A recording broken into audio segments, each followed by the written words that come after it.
যতদিন না তুমি সুস্থ হয়ে উঠছো তোমাকে আমি গান গাইতে দেবো না। এখন থেকে আমি তোমার ম্যানেজার। তুমি আকাশ সেনগুপ্ত দ্য রকস্টারের ম্যানেজার হবে?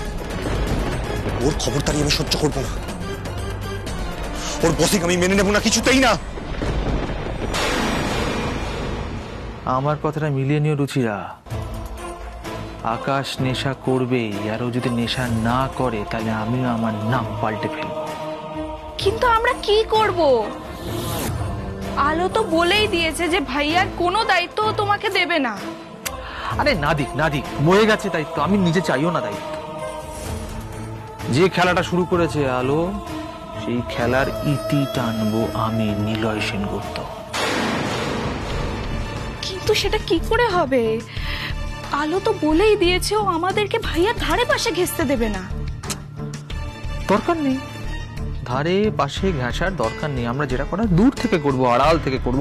তুমি শুধু একটা দিকে খেয়াল রাখবে, যাতে কোনোভাবে আলো আর আকাশের মধ্যে সদ্ভাব না তৈরি হয়। ওদের মধ্যে মিল মিশ ভাব ভালোবাসা এসব যেন আর নতুন করে না তৈরি হয়। চ্যালেঞ্জ করে দিয়েছে আলো আমাকে, চ্যালেঞ্জ, বড় সড়ো চ্যালেঞ্জ, যে আকাশকে সুস্থ করে তুলবে। এবার আমিও দেখব কি করে সুস্থ করে তোলে। আমার সব টাকা নিয়ে নিয়েছে আলো, আমি এর বদলা সুদে আসলে নেব, ইঞ্চিতে ইঞ্চিতে বুঝে নেব। কিন্তু সেটা কি করে হবে? আলো তো আকাশকে সারাক্ষণ ঘিরে থাকবে। তুমি জানো আলো ভাইয়ার ঘরটাকে আবার সেই 7 বছর আগের মতো সাজিয়ে তুলেছে। তাই নাকি? হ্যাঁ গো হ্যাঁ, সবটাই আলোর প্ল্যান। তখন তোমার সব তৈরি করা ভুল বোঝাবুঝি না একেবারে মিটে যাবে। আগুন আর ঘি পাশাপাশি থাকলে ঘি তো বলবেই না, আর সেই ঘি যদি আগুনের ওপর ঢেলে দেওয়া যায় তাহলে কিন্তু আগুনে দাও দাও দাও করে জ্বলবে, আর সেই আগুনের ছেঁকায় সবকিছু জ্বলে পুরো একেবারে ছাড়খাড় হয়ে যাবে। অত সহজ এই ভালোবাসা কদিন টেকে সেটাও আমি দেখবো।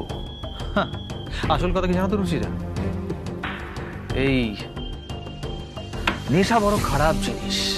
হ্যাঁ, একবার এই নেশার পাকে যে জড়িয়ে পড়বে অত সহজে এই পাক থেকে বেরিয়ে আসতে পারবে না। যতবার বেরিয়ে আসার চেষ্টা করবে তত বেশি পাকের মধ্যে সে ডুবে যাবে। এবার আমিও দেখবো ওই আলো সেনগুপ্তর হাতে কত জোর, যে ওই পাক থেকে আকাশকে টেনে বের করে আনতে পারবে। আর আমি কি করব? কি করবে আবার? এতদিন ধরে তোমাকে যা যা শিখিয়েছি তুমি সেই নাটকটাই চালিয়ে যাবে। যে যেভাবে সবকিছু করতে বলবো ঠিক সে সেভাবেই সবকিছু করবে। শোনো, একটা দিক খেয়াল রাখবে, তুমি যখনই সুযোগ পাবে তখনই আকাশের সামনে আলোর বিরুদ্ধে এমন করে কথা বলবে যাতে আলোর নাম শুনলে আকাশ তেলে বেগুনে জ্বলে ওঠে, আর সেটা আমি চাই। শোনো, এখানে দাঁড়িয়ে থেকে সময় নষ্ট করো না, যাও যাও যাও যাও যাও।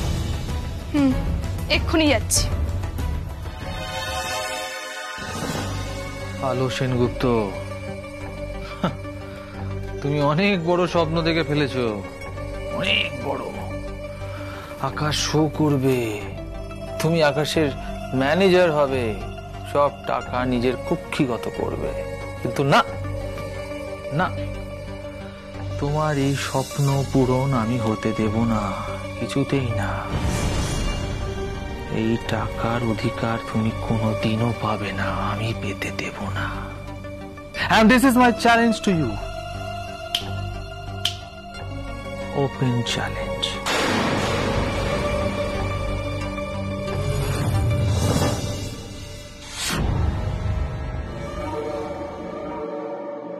সরো এখান থেকে। আমার কাছে একদম আসবে না। না আকাশ, তুমি আমাকে এভাবে কিছুতে দূরে সরিয়ে রাখতে পারবে না। আমি তোমাকে ভালোবাসি। কিন্তু আমি তোমায় ভালোবাসি না আলো। ভাইয়া, কেন মিথ্যা কথা বলছো এখন? আমি একদম সত্যি কথাই বলছি, আর ওর সাথে এই বিষয়ে আমি কথা বলতেই চাই না। আমার জীবনের নেক্সট প্ল্যানিং করতে হবে। মির্জা ভাই, মির্জা ভাই, এই মির্জা ভাই, কোথায় গেলি? মির্জা ভাই কোথায় তুই? কি হয়েছে ভাইয়া? তুমি তোমার মেজদা ভাইকে কেন ডাকছো? দরকার আছে তাই ডাকছি। মেজদা ভাই কোথায়? থাক না, ওকে আর এসবের মধ্যে ডেকো না গো। ওকে আর অপমান করো না তোমরা। মানে? মানেটা হলো তোমার মেজদা ভাই তোমার জন্য এত কিছু করেছে, তোমার এত ভালো চেয়েছে, তাও আজ তোমার এই অসুস্থতার জন্য সবাই মিলে তোমার মেজদা ভাইকে দোষ দিচ্ছে। কেন? এতে মেজদা ভাইয়ের কি দোষ? সেটা তো তোমার মেজদা ভাই নিজেও বুঝতে পারছে না, তাই রাগে দুঃখে কষ্টে অভিমানে সারাটাক্ষণ ধরে চোখের জল ফেলে যাচ্ছে, ওকে থামানোই যাচ্ছে না।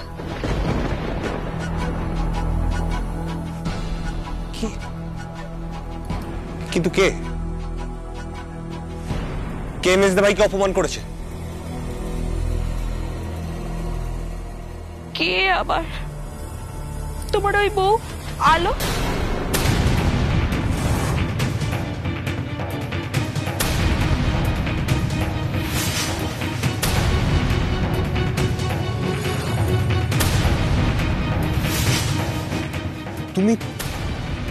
তুমি আমার মেজদা ভাইকে অপমান করেছো? হ্যাঁ করেছে,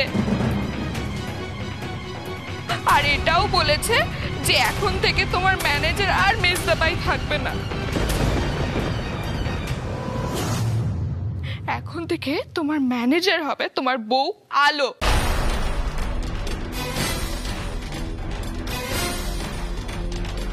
অসম্ভব। সম্ভব গো, সম্ভব, সবই সম্ভব। সবাই মিলে কি অপমানটাই না করেছে আমার বরটাকে। বেচারা হতাশায় অভিমানে মানসিকভাবে একেবারে ভেঙে পড়েছে গো।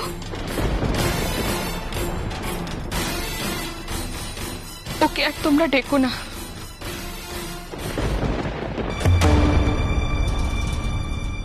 ভাইয়া প্লিজ প্লিজ ওকে আর ডেকো না।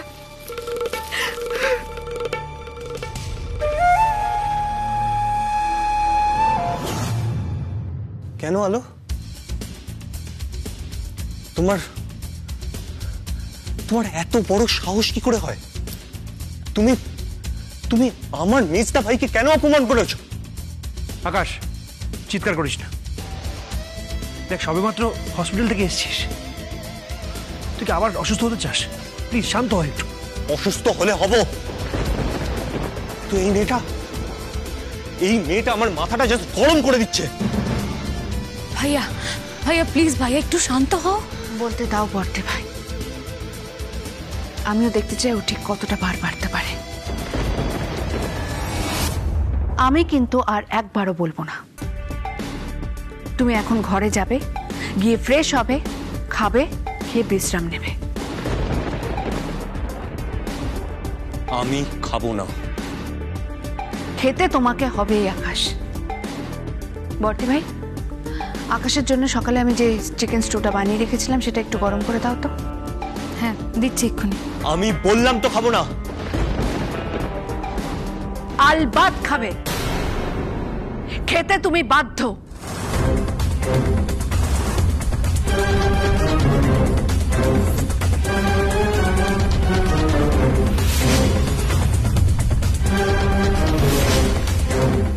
শোনো আকাশ, আজকে তোমাকে স্পষ্ট করে একটা কথা বলে রাখছি।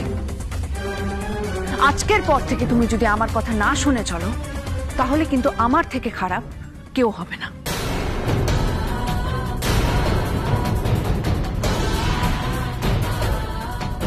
দেখ আকাশ, তুই কিন্তু জানিস না নীলা তোর সঙ্গে কি কি করেছে। তোর কোনো আইডিয়া নেই, তুই ভুল বুঝিস ওকে। ওকে এখন এত কিছু বলার দরকার নেই বর্তা ভাই। ওর এখন শরীর ভালো নেই, ও সুস্থ হয়ে উঠুক, ও এখন ঘরে যাক। যাও, তুমি এখন ঘরে যাও।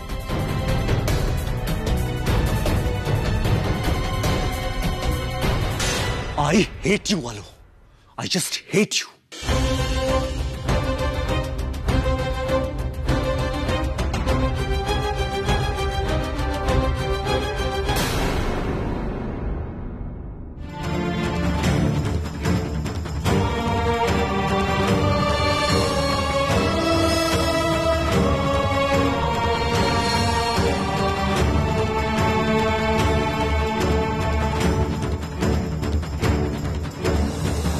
আমি এখন কিচেনে যাচ্ছি বর্তি ভাই।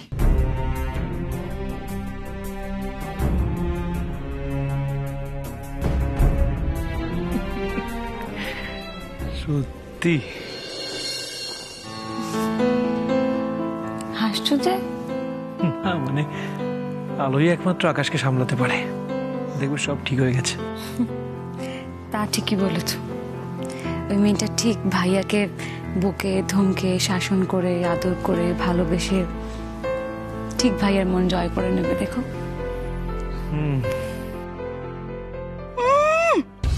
করাচ্ছি মন জয়, এমন কলকাঠি নাড়বো যে মন জয় করা একেবারে বেরিয়ে যাবে।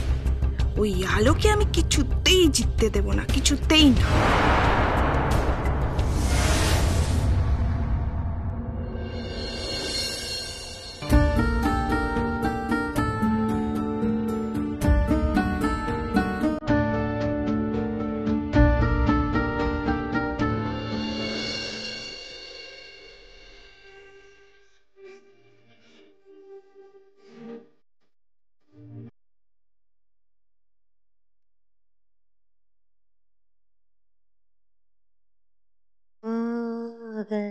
এই ঘরে, এই খাটে তোমার কোনো জায়গা হবে না।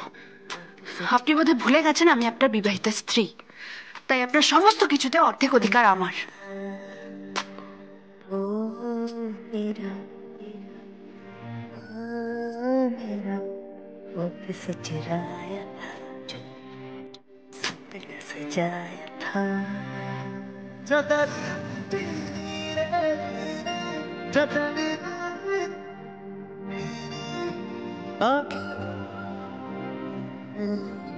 আমার বাড়ির লোক এলে আমার সঙ্গে দেখা করতে দেবেন না। এখন থেকে তোমার সব দায়িত্ব আমার। যতদিন না তুমি সুস্থ হয়ে উঠছো, তোমাকে আমি গান গাইতে দেবো না, তোমাকে আমি শো করতে দেবো না। বিএম, বিএম, বলো। আমি বিএম কে ডাকছি। তুমি আমার ঘরে কি করছো? বর্তি ভাই তো এখন আসতে পারবে না, একটা কাজ করছে। তোমার যা বলার আমাকে বলো। আমার তোমাকে কিচ্ছু বলার নেই। ঠিক আছে, বলতে হবে না, তুমি খেয়ে নাও এখন। না, আমি খাবো না। আগে আমাকে বলো, আমার ঘরটা চেঞ্জ কে করলো? চেঞ্জ? কোথায় চেঞ্জ? 7 বছর আগে থানায় চলে যাওয়ার সময় এই ঘরটাকে তো আমি এরকমই দেখে গেছিলাম। একদম বাজে কথা বলবে না আলো। আমার ঘরটা কে চেঞ্জ করলো? এই ঘরটা তোমার একার ঘর নয়, এই ঘরটা আমাদের ঘর। 7 বছর বাদে ফিরে এসে এই ঘরটা চেঞ্জ দেখেছিলাম, তাই আমি ঘরটাকে আবার আগের মতন করে দিয়েছি। আমি জানতাম এটা তোমারই কাজ।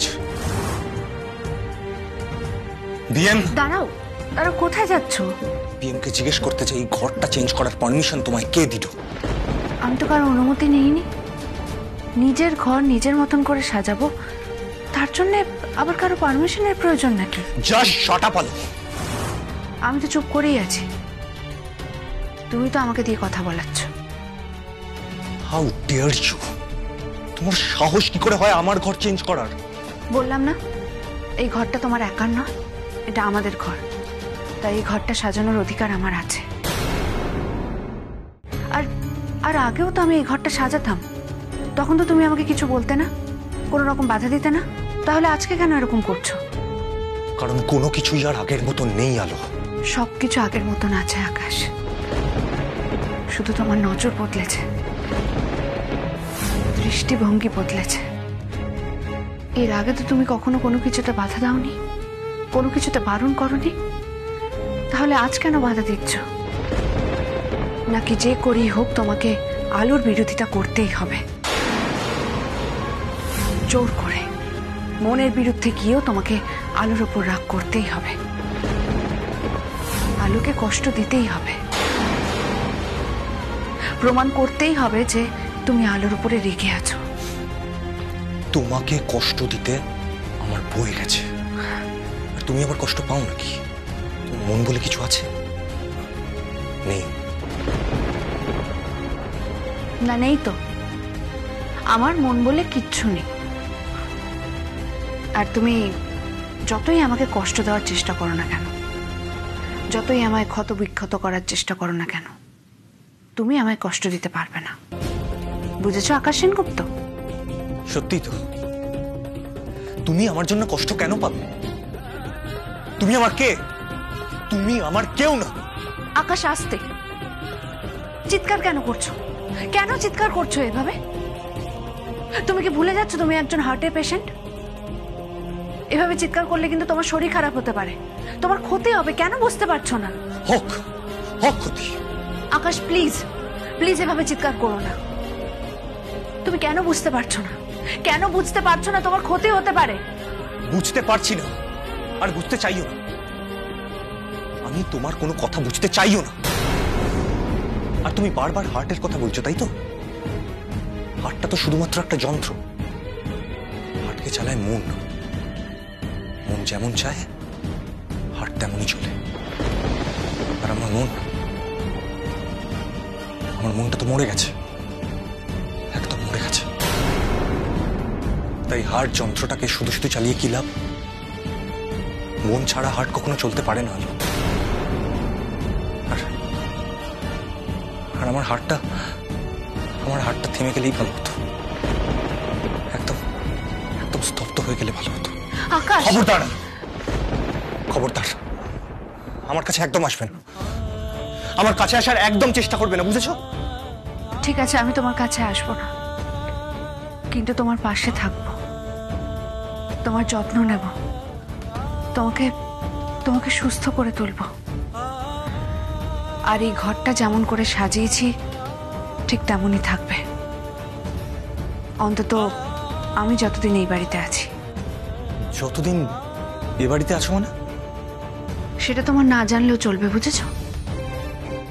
আর তুমি এখন থেকে গান গাইবে না, ইচ্ছে হলে গান লিখতে পারো। আমি তোমাকে সুস্থ করে তুলবই। তুমি এখন থেকে ঠিকঠাক করে খাওয়া দাওয়া করে সুস্থ হয়ে উঠবে। না, তুমি আমার চোখের সামনে থাকলে আমি জীবনে সুস্থ থাকতে পারবো না। তাই? সত্যি বলছো? মন থেকে ভেবে বলছো কথাটা? হ্যাঁ, বলছি। ঠিক আছে, এই মুহূর্তে তো আমি এখান থেকে যেতে পারবো না, কারণ আমি মা, বাবা, বর্দা ভাই, বর্দি ভাই সবাইকে কথা দিয়েছি তোমাকে সুস্থ না করে তুলে আমি এই বাড়ি ছেড়ে কোথাও যাব না। তাই আপাতত আমি এই বাড়ি ছেড়ে চলে যেতে পারবো না কিছুতেই।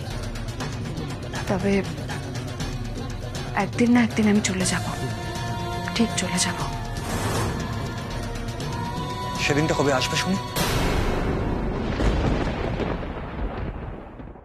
এত তাড়া? তোমার আমাকে এই বাড়ি থেকে তাড়ানোর এত তাড়া? আমি এই বাড়ি ছেড়ে চলে গেলে তুমি খুব খুশি হবে, বলো? খুব শান্তি পাবে। হ্যাঁ, পাবো। ঠিক আছে, আমি এই বাড়ি ছেড়ে চলে যাব। আমাকে 7টা দিন সময় দাও, তুমি সম্পূর্ণ সুস্থ হয়ে ওঠো, তারপর আমি এই বাড়ি ছেড়ে চলে যাব। কি? হ্যাঁ, সত্যি সত্যি আমি এই বাড়ি ছেড়ে চলে যাব।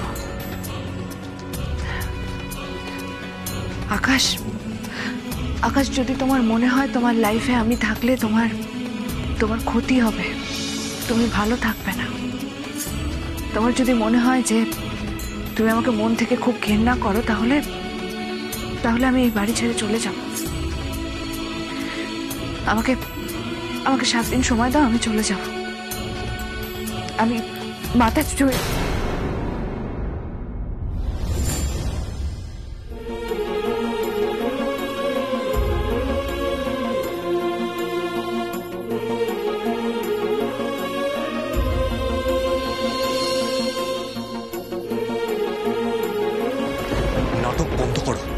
আর নাটক করতে হবে না, আমি আর সহ্য করতে পারছি না।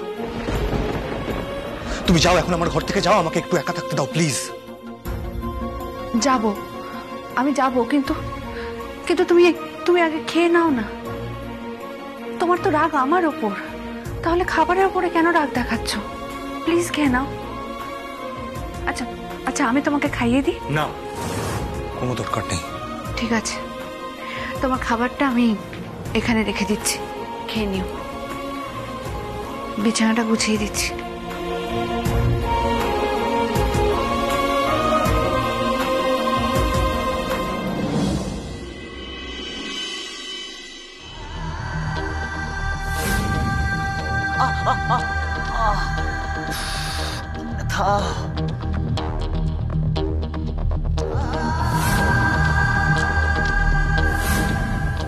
কি হলো, একটু ভালো লাগছে?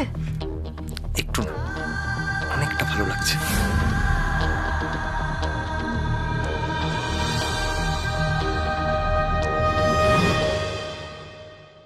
কি হলো? বিছানা ঠিক করতে কতক্ষণ লাগে?